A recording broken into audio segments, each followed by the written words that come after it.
2. Welcome back, WNST, Towson, Baltimore, and Baltimore Positive. We are back at State Fair, which either means I just ate a lot or I'm about to eat a lot. Don Moeller is here.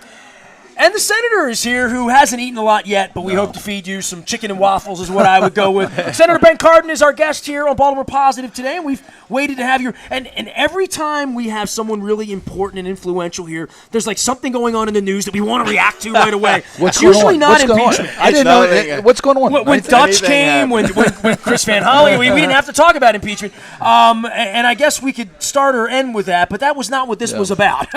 Well, whenever you schedule, it's going to be something going on, and particularly with this administration, every morning is an adventure with the president with his tweets. So it's a time you got to be prepared. Well, but before we jump into the national scene, which could take hours to talk about, I want to talk a little bit, Senator. You are, without a doubt, not just to flatter you because you're sitting here, you're one of the most distinguished lawmakers in the history of Maryland politics. You've been at this for over 50 years, and you've been successful. You've never lost an election. You win by huge margins. You're incredibly respected.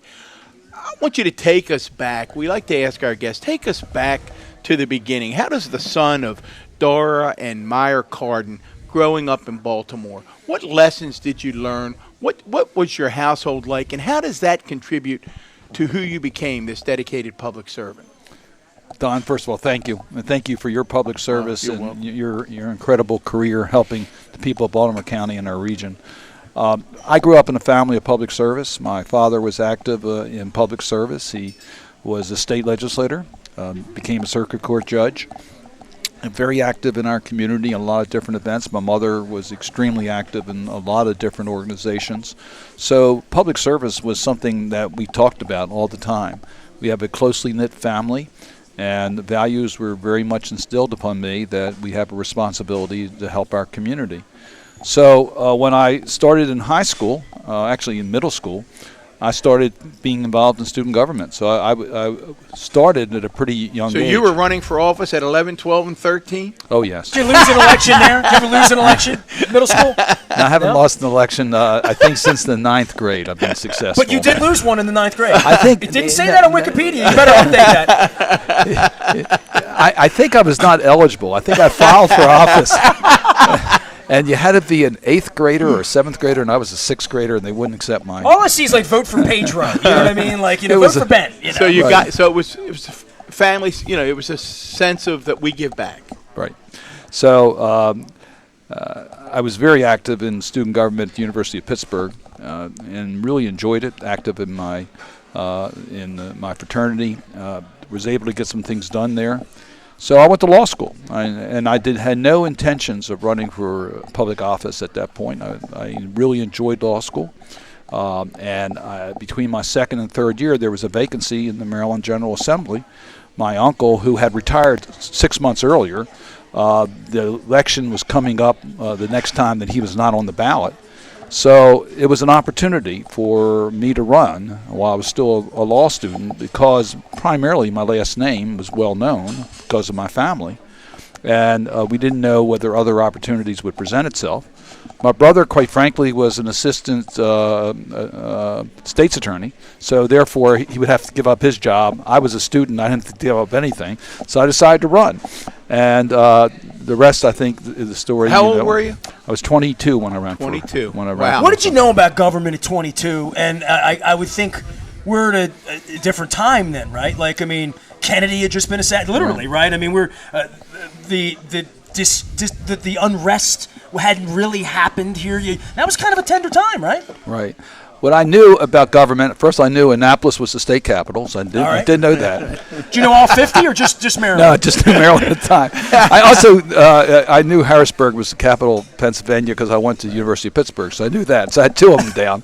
I I knew street politics because I grew up in street politics. So what does that What does that mean? There you go. That's what I both. Right. I What haven't does heard that that term since. Well, I worked polling places since I was 7 years of age. I was working polling places, giving out literature. I attended political meetings with my father at a very young age. So I went to democratic organizations and civic organizations and talked about how our system worked. How in those days people looked at their political organization as an opportunity not only to participate, but for particularly immigrants, it was a way of getting employment. So I understood the importance of being politically involved so that marginal communities could do better in our community. So I knew that before I started college because I was part of the political fabric of our community through my father and through my uncle. So I knew a little bit. But did I know what was going to happen in Annapolis? No. My first year as a member of the General Assembly, I was also a law student. So I was commuting between Annapolis and Baltimore, between law school and the legislature. Ritchie Highway back then, right? Ritchie Highway. That was what you had. That's all you had, right? You know, I think the limitations has run on this. I would attend a 12 o'clock session of the Maryland General Assembly, particularly on Friday, I think it was, and make a 1 o'clock class in downtown Baltimore. Now, obviously, What was the speed limit? Did they have camera lights back then? Holy man, that's moving. they didn't have they had cameras, the real cameras, and the ones that Brownie Hawkeye cameras. They had all those cameras back then. Yes. So you're in the General Assembly. You're a 22-year-old freshman, and then before long, you become the youngest Speaker of the House in the history of. I think that's still to this date the youngest Speaker. And how does that happen? How does this young 22-year-old from Baltimore become the youngest Speaker in the history of Maryland? So I could tell you that I worked very hard. I studied. I met everybody. Did all the political things. Attended everything. But the truth is, you need a little bit of luck in politics. There's no question about it. I got elected with a lot of high-powered freshman members of the House of Delegates. It was a reapportionment redistricting year, and there were 50 or 60 new members of the House of Delegates, including people like Paul Sarbanes. And well, that was a time a lot of people, young people, were motivated to become involved in public service, right? Literally. Steny Hoyer's first year in the Maryland legislature, Wally Orlinsky's first year in the Maryland legislature. And there was a lot of people like that who were very aggressive. And that, again, is a transition year. We're going back to the 1967, and it was a transition year. Marvin Miedel was Speaker of the House. The legislature was somewhat dependent upon the governor, although the governor was not it was Agnew at the time, so there was more independence starting in the General Assembly. But it was still a pretty controlled situation. There was only two major committees in the General Assembly, the Judiciary Committee and Ways and Means Committee. The Ways and Means Committee had the budget of the state. There was no Appropriations Committee back then. And most of the leadership came through the Ways and Means Committee. Marvin Miedel had been chairman of the Ways and Means Committee, and he rose to become Speaker. My first good fortune was that I was in the same district as Marvin Miedel. I was on the same political ticket as Marvin Miedel. So I was elected. I had an opportunity in my first year to go into the Ways and Means Committee, which was a real plum to be able to get onto the Ways and Means Committee. So I had that opportunity because of the district that I came from. My second break was that I really became friendly with a person named Janet Huffman, who was a fiscal genius for Baltimore City. I represented Baltimore City, and I took special interest in the needs of Baltimore City. So I got involved in the finance of the city and what the state could do to help. This is transition time. At that time, Baltimore City had, I think, about 30% of the members of the General Assembly from Baltimore City. It was by far the largest jurisdiction, had all the political strength, but it was starting to lose that. And we really had to be more attentive to the needs of Baltimore. So I suggested having a caucus of the Baltimore City members on the Ways and Means Committee to meet every week. We met every Saturday morning in City Hall with Janet Huffman to plan a fiscal strategy for Baltimore. And from that position, I was able to leverage that to really gain, I think, a reputation in the General Assembly. So by the end of my first term, Thomas Hunter Lowe had become the Speaker as a result of Marvin Miedel becoming governor, and I was able to become the vice chairman of the Ways and Means Committee. So I rose pretty quickly through the ranks, leveraging, again, my position representing Baltimore City's fiscal issues. It's about Baltimore City at that time. We're talking about mid-'70s, correct? Yes. So, thoughts about where Baltimore was then and your representation of Baltimore, where Baltimore is now and perception of Baltimore. I see these old videos of then Mayor Schaefer with a little more hair standing out in front of nothing but grass, and sort of the McCormick building was still there. And I always call it, Mickey Mousing it. I call it Walt Disney. He saw a picture of a mouse, and it turned into Walt Disney World. Mayor Schaefer and his impact and Baltimore in the 1970s and what it's become over 40 years. So, Don Schaefer was also part of our same political organization. He originally represented me in the city council from the old 5th Councilmatic District. He was our councilman.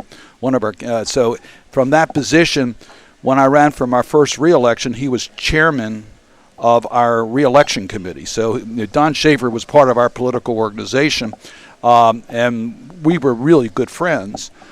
Don Schaefer was a unique individual. I think we all understand that. He understood that what he needed to do for Baltimore is get the most talented people around him, give them the ability to use their creativity, give them the resources so they could get things done, and we could really make progress. And he was extremely successful in doing that. He set up, as you know, these shadow organizations that got a lot of criticisms from the editorial writers of the Baltimore Sun, but it worked. It worked because he really wanted the right thing for Baltimore. He did not abuse the power, but he took power that was not really given to him to get results done. Now, for folks who may not know, our listeners who may not, be steeped in that Baltimore history, Fraser Smith was one of our guests early on, and he talked about the whole world of the shadow governments. And actually, I would say that his take on it, even though he's been a tough journalist over many years, was the same as yours, that it was easy to criticize those shadow governments, but that in a sense bringing those businessmen and women together actually helped to get things done. Oh, absolutely. He was just an incredible person, and his loyalty as mayor of Baltimore was to Baltimore. And he could not understand why not everyone else had that same commitment to Baltimore City. I will always remember when I was Speaker of the House, represented Baltimore City, and we had a transportation bill that was up. And we reviewed the transportation bill, and we had come to raise gasoline taxes, and it divided the money up. And we were absolutely convinced that although we supported more revenue going into transportation, the bill that was before us did not have adequate accountability to make sure that the transportation programs move forward as we need them to. So we came to a leadership decision in the Maryland General Assembly that we would not support the bill at this time. And I had a really difficult conversation with Governor Hughes about it, but he understood where we were coming from, and we were going to hold it off for a year. Well, in comes Don Schaefer. He comes into my office. I had a meeting going on. If you know, the Speaker's office is kind of cramped in the Capitol. I had a meeting going on in my office. He didn't bother waiting for that meeting to end. He came in and said, "I got to talk to you." So I have another anteroom. It's the bathroom. So he went into the bathroom, just the two of us. Sounds like a Happy Days episode, by the way. And you could hear the screaming. Was the Fonz there? And he said, "Where's your loyalty?" I said, "To the state of Maryland. I'm Speaker of the House." He says, "No, your loyalty is to Baltimore City. This bill gives Baltimore City a big hunk of money. We'll get 25 or 30% of the money, so you waste the other 70%. We're going to get this money. You got to go for it." And I didn't. I didn't go for it. And it was about 6 months had to go by before Don Schaefer would talk to me again. But and you repaired the relationship. We repaired the relationship, and we had a ceremony with Janet Huffman where I gave him a toilet seat. You could do that in those days. Well, there was no Twitter. Take us back. One of the fascinating things, and you touched on an issue that's near and dear to Nestor's heart, and that is that whoever the mayor ends up being, the concept of getting the best and the brightest. You've observed that over the years, and the importance of that, and then saying to them, let's be impatient and get Well, things I want to add done. one more Yeah. thing, because Don says the next mayor of Baltimore needs to have a hatred of incompetence. And I want to ask you, did Mayor Schaefer and then Governor, he hated incompetence. Oh, yes. He hated it. He also was very impatient. He wanted things done yesterday. And, you know, I always remember, I mean, he was a builder. There was no question about it. He wanted to see progress made every day. And one day, I had parked my car in downtown Baltimore, walking to my law office, and I saw Don Schaefer sitting by himself in one of his favorite restaurants. And I walked in, and he was by himself. I said, "Do you want some company?" And I see he was really depressed. And I said, "What's wrong?" He says, "I just did my walk through Baltimore, and we're finished." I said, "What's wrong?" I didn't see a single building being built or crane being up. There's no future.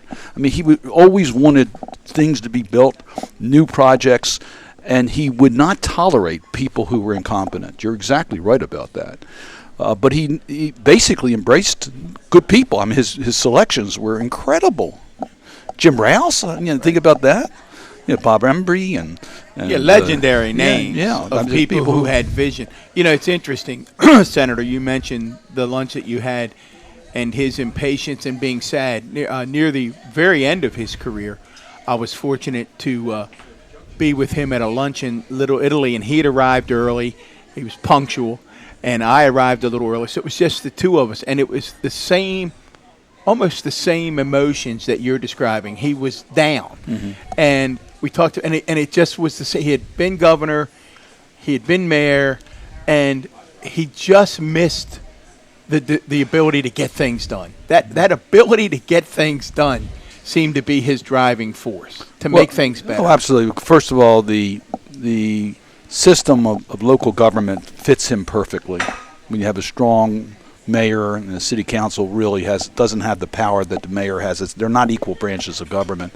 Whereas in the General Assembly, with a much larger group, with a more independent General Assembly, and with the whole state you have to be concerned about, it wasn't as a comfortable turf for him, for his style, as it was to be mayor. So I think he always enjoyed his years as mayor and recognized that he was really special in that, and was frustrated that he couldn't use the same type of system at the state level. Now I know we're coming up on a break, but one of the things before we go to a break, I think back, you were the Speaker of the House, decades ago. You then had a distinguished career in the House of Representatives. Now you're a senator in the United States Senate.